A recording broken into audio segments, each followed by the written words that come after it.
Online judicial point में आप सभी का स्वागत है। आज हम महानगर क्षेत्र या मेट्रोपॉलिटन एरियाज के बारे में जानेंगे। सबसे पहले हम इसकी परिभाषा देखते हैं। तो महानगर क्षेत्र को दंड प्रक्रिया संहिता 1973 की धारा 2 टा या 2 के में महानगर क्षेत्र को परिभाषित किया गया है। इसके अंतर्गत इसकी परिभाषा में बताया गया कि महानगर क्षेत्र से वह क्षेत्र विपरीत है जो धारा 8 के अधीन महानगर क्षेत्र घोषित किया गया या घोषित समझा गया है। धारा 2 टा में या 2 के में इसकी स्पष्ट परिभाषा नहीं दी गई। उसमें बताया गया कि धारा 8 में जिन क्षेत्र को महानगर क्षेत्र घोषित किए गए हैं वे ही महानगर क्षेत्र माने जाएंगे। धारा 8 हम देखते हैं। तो धारा 8 महानगर क्षेत्र राज्य सरकार अधिसूचना द्वारा घोषित कर सकती है। तो यहाँ पे हमने देखा कि महानगर क्षेत्र घोषित करने का पावर किसे है, तो राज्य सरकार को है। कैसे करेगी, तो अधिसूचना द्वारा घोषित कर सकती है, किसी भी क्षेत्र को महानगर क्षेत्र घोषित कर सकती है। इतना क्लियर हो गया। आगे देखते हैं कि उस तारीख से जो अधिसूचना में विनिर्दिष्ट की जाए, राज्य का कोई क्षेत्र जिसमें ऐसा नगर या नगरी समाविष्ट है जिसकी जनसंख्या 10 लाख से अधिक है, इस संहिता के प्रयोजनों के लिए महानगर क्षेत्र होगा। तात्पर्य यह है कि वे क्षेत्र जिनकी जनसंख्या 10 लाख से अधिक है उन क्षेत्रों को राज्य सरकार अधिसूचना द्वारा महानगर क्षेत्र घोषित कर सकती है। अगला खंड देखते हैं। खंड 2 बताता है इस संहिता के प्रारंभ से मुंबई, कलकत्ता और मद्रास प्रेसिडेंसी नगरों में से प्रत्येक और अहमदाबाद नगर उपधारा 1 के अधीन महानगर क्षेत्र घोषित किए गए समझे जाएंगे। तो इन मुंबई, कलकत्ता और मद्रास प्रेसिडेंसी नगरों को महानगर क्षेत्र घोषित समझा माना जाएगा। अहमदानगर भी इसके अंतर्गत आता है।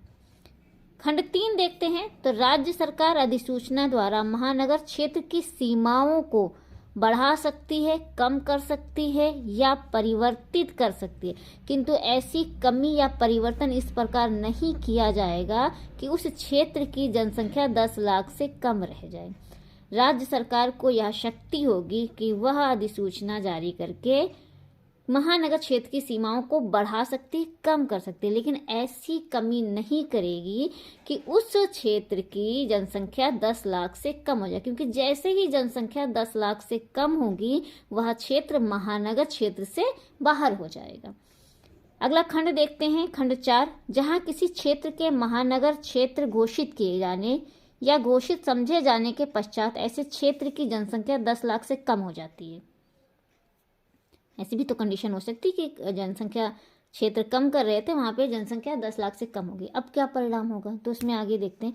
वहां ऐसा क्षेत्र ऐसी तारीख को और उससे जो राज्य सरकार अधिसूचना द्वारा इस निमित्त विनिर्दिष्ट करे महानगर क्षेत्र नहीं रहेगा। जैसे जनसंख्या 10 लाख से कम होगी वह क्षेत्र महानगर क्षेत्र की श्रेणी से बाहर हो जाएगा। किंतु महानगर क्षेत्र न रहने पर भी ऐसे जांच, विचारण या अपील जो ऐसे न रहने के ठीक पहले ऐसे क्षेत्र में किसी न्यायालय या मजिस्ट्रेट के समक्ष लंबित थी, इस संहिता के अधीन इस प्रकार निपटाई जाएंगे मानो वह महानगर क्षेत्र है।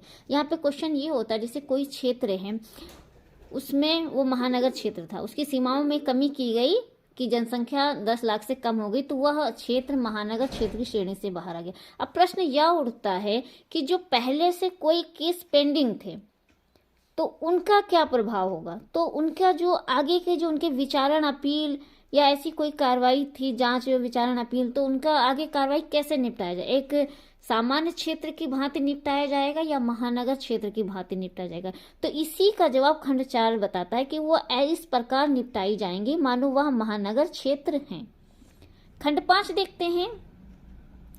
तो जहां राज्य सरकार उपधारा 3 के अधीन महानगर क्षेत्र की सीमाओं को कम करती है या परिवर्तित करती है, ऐसी जांच, विचारण या अपील पर जो ऐसे कम करने या परिवर्तित करने के ठीक पहले किसी न्यायालय, मजिस्ट्रेट के समक्ष लंबित थी, ऐसे कम करने या परिवर्तन का कोई प्रभाव नहीं होगा और ऐसा प्रत्येक जांच, विचारण या अपील इस संहिता के अधीन इस प्रकार निपटाई जाएंगी मानो ऐसी कमी परिवर्तित ना हुआ हो, कभी परिवर्तित ही ना हो। तो यानी कि अगर उस क्षेत्र को महानगर क्षेत्र से बाहर भी कर दिया तब भी जो कार्रवाई है, अपील, जांच, विचार, इन पर कोई प्रभाव नहीं पड़ेगा। उनको ऐसे ही निपटाएगा जैसे मानो वह क्षेत्र महानगर क्षेत्र में हो। तो इस तरह से हमने महानगर क्षेत्र को आप सभी को बताया। आई होप वीडियो अच्छा लगा हो तो लाइक शेयर सब्सक्राइब करें।